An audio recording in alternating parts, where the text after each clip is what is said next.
Bonjour à tous, ici Véronique Hubert, votre formatrice. Eh bien aujourd'hui nous allons se poser une bonne question. Est-ce que je suis fait vraiment pour devenir éleveur? Parce que finalement, il y en a beaucoup qui se lancent là-dedans et qui ne se sont pas posé cette question qui est quand même essentielle, parce qu'ils s'imaginent que finalement il suffit de mettre un mâle et une femelle ensemble, soit du chien, du chat, du cheval, peu importe, et que on va avoir plein de petits bébés qui vont courir partout dans la maison, etc. Bon, en fait, eh bien, pour devenir éleveur, il faut se poser déjà cette question. Et forcément, se poser les bonnes questions. Alors, la première question qu'on pourrait se poser, c'est est-ce que déjà j'ai le bon environnement? Est-ce que j'ai des voisins? Est-ce que j'ai assez de place dans l'habitation où je suis, que ce soit un appartement, que ce soit une maison? Est-ce que j'ai du terrain? Est-ce que est-ce que la commune autorise que je fasse de l'élevage, etc. Ensuite, on va se poser la question, et oui, du nerf de la guerre, est-ce que j'ai suffisamment de trésorerie? Malheureusement, beaucoup s'imaginent, parce qu'ils voient des annonces sur le Bon Coin à profusion, qu'il suffit de mettre des bébés à 8 mois, 6 semaines, 8 semaines sur le Bon Coin pour que tout le monde se jette dessus et paye le prix et ne discute pas. Eh bien non. Quand on veut élever, quelle que soit la façon dont on veuille le faire, il faut un minimum de trésorerie.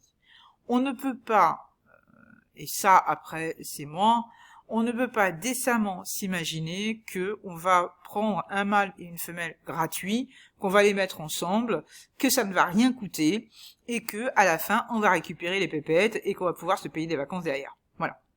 Donc ça, c'est même pas la peine d'y penser. Donc, soit parce que suivant la race ou l'espèce que vous élevez, eh bien, vous aurez peut-être des aménagements à faire, soit parce que, eh bien, des reproducteurs, que vous les achetiez chiots, chatons, il faut le temps qu'ils deviennent grands, soit vous les achetiez adultes, et dans ce cas-là, ça coûte de l'argent, hein, c'est pas donné non plus. En tout cas, et puis il faut prévoir, donc évidemment, tout ce qui est nourriture, frais vétérinaires, peut-être éducation, autres, hein, peut-être des travaux, qui sait, suivant ce que vous faites, ou ce que vous avez envie de faire, et évidemment, il faut de la trésorerie pour ça. Donc, n'y allez pas avec moins 10 000 € sur votre compte en banque, ça ne marchera pas, ok? Ensuite, il faut se poser la question, est-ce que j'ai le temps? Eh oui, avoir des chiots ou des chatons à la maison, ou en appartement, ou dans un pré, peu importe, il faut leur consacrer du temps. Ça ne vit pas de l'air et du temps, c'est le cas de le dire. Ça a des besoins de communication, des besoins de veille, suivant le moment de la croissance, soit des animaux, soit des petits. Hein.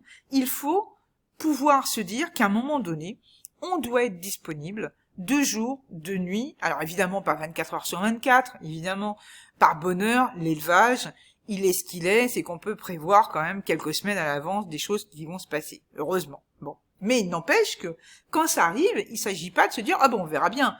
Non, quand ça arrive, il faut être prévoyant et se dire que, au moment de la mise bas, par exemple, il faut être là pendant minimum 3-4 jours, même parfois beaucoup plus sur certaines portées qui demandent justement une vigilance très très importante, par exemple des races lourdes dont la mère est susceptible d'écraser donc les chiots, pas évidemment volontairement, mais parce qu'elles sont fatiguées, parce qu'elles ne voient pas forcément à un moment donné qu'il est coincé quelque part. Donc il faut veiller sur des races comme ça, mais c'est vrai aussi pour toutes, hein, suivant, enfin le temps peut être variable, mais en particulier sur ces races-là, il faut être vigilant, et il n'est pas rare que des éleveurs m'en parlent et me disent nous on est resté 3 semaines à se relayer pour veiller sur les chiots pour pas que la mère les écrabouille, quoi. Donc il faut prévoir cela aussi. Ça veut dire que si vous avez un job, qu'il soit de jour ou de nuit, il faudra prévoir certainement de prendre des jours de congé. Et peut-être famille, conjoint, enfant, amis, peut-être même éleveurs qui habiteraient pas trop loin, seront mis à contribution donc pour veiller sur ce petit monde en cas de problème. Le vétérinaire, il va être là pour vous donner des conseils de prime abord, mais il sera pas là pour vous assister, quoi. Et surtout pas 24 heures sur 24, et surtout pas pendant des semaines. Donc, il faut prévoir que vous devrez être disponible à un moment donné, plus ou moins important. Okay, sans compter que, l'élevage, c'est aussi ça, c'est ne pas forcément prévoir des vacances toutes les 5 minutes, même si financièrement vous pourriez vous les payer. Il faut prévoir que, à un moment donné, suivant la taille de votre élevage, vous devrez peut-être oublier les vacances. Ou, en tout cas, pendant un certain nombre d'années, le temps que votre élevage se monte, parce que vous n'aurez pas forcément des stagiaires, des apprentis, des salariés, pour veiller sur tout ça pendant que vous irez batifoler les pieds dans l'eau dans le sud de la France. Donc, prévoyez aussi que les vacances, dès que vous allez commencer un élevage, vous risquez de les mettre sérieusement de côté. Peut-être aussi parce que financièrement, on en parlait tout à l'heure, vous aurez à faire un choix. Hein. Vous pourrez peut-être pas et partir en vacances, et payer une saillie, et acheter des reproducteurs, etc. Donc, à voir aussi. Ensuite, j'en parlais un tout petit peu tout à l'heure, il va falloir définir, et c'est peut-être une des choses premières, si je puis dire, c'est de définir l'espèce donc que vous voulez élever, soit du chien ou du chat, et à l'intérieur, évidemment, là où les races que vous souhaitez élever. Prendre des races qui sont juste vendables parce qu'elles sont à la mode, c'est votre choix. Il n'y a absolument aucun problème là-dessus. Mais dites-vous bien une chose, c'est que quand on n'aime pas quelque chose, quand on n'est pas passionné par quelque chose, on le fait mal. Voilà. Donc, si vous choisissez des races uniquement parce qu'elles se vendent, vous ne ferez pas du bon boulot et de toute façon, votre clientèle le ressentira. Donc, essayez autant que possible de choisir des races, enfin une ou des races avec lesquelles vous avez beaucoup d'affinités. Il y a quand même au moins 400 races de chiens homologuées, en tout cas par la Fédération Cynologique Internationale. Il y a plusieurs dizaines de races de chats, dont certaines très rares, et très belles aussi d'ailleurs. J'en ai découvert moi-même lors de mes formations, et je remercie les éleveurs qui sont venus me les montrer, parce que franchement, c'est vraiment, il y en a vraiment très très très spectaculaires. Mais en tout état de cause, vous devez absolument choisir, enfin absolument, c'est pas moi qui vais vous mettre le couteau sous la gorge, d'accord, mais on va dire que ce serait bien que vous choisissiez une ou des races, au moins au départ, avec lesquelles vous avez le plus d'affinité. Histoire que si vous vous lancez là-dedans, que vous y alliez au moins de bon cœur, hein, pas contraint et forcé. D'accord ? Voilà. Ensuite, une des choses les plus importantes à voir en élevage, c'est se former. Il est impératif que vous ayez un minimum de connaissances avant de vous lancer dans l'élevage. Comme je le disais tout à l'heure, il ne s'agit pas juste de mettre un mâle et une femelle ensemble et s'imaginer que déjà que la saillie va avoir lieu pratiquement le dos tourné, hein, ça se passe pas toujours comme ça, et que surtout les chiots ou les chatons vont naître et que vous aurez rien à faire à part vous extasier jour et nuit pendant des semaines devant les petits qui babillent. Non, il faut un minimum de savoir, un minimum de connaissances. Et pour ça, il y a d'une part la réglementation, donc sur les diplômes ou sur les tests de connaissances qui seront obligatoires, suivant la catégorie dans laquelle vous allez vous placer.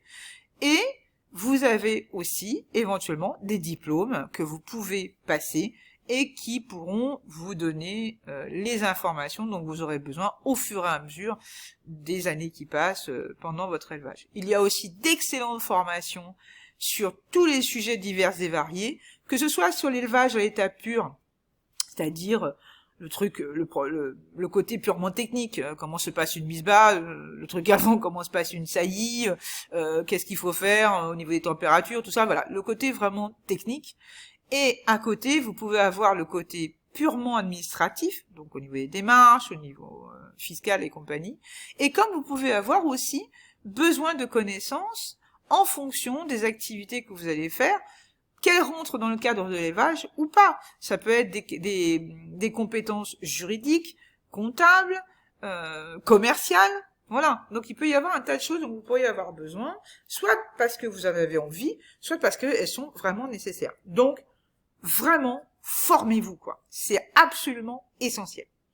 Enfin, évidemment, vous allez faire les démarches impératives pour pouvoir démarrer votre élevage. Alors, il y en a certaines qui sont obligatoires, d'autres pas, suivant le nombre de portées que vous allez faire, suivant le rythme de portée que vous allez faire, suivant si ce sont des chiots, des chatons qui sont inscrits à un livre d'origine ou pas, suivant si là où vous êtes, on vous autorise à vous étendre ou pas. Donc, les démarches, là aussi, informez-vous. Alors, vous avez des organismes compétents, vous avez donc la MSA, donc qui gère tout le côté élevage, hein, tout le côté même agricole, on va dire, sur le plan purement vivant du terme, hein, donc que ce soit de l'élevage d'animaux ou que ce soit de la culture, hein, par exemple de planter des pommes, des radis, peu importe, voilà.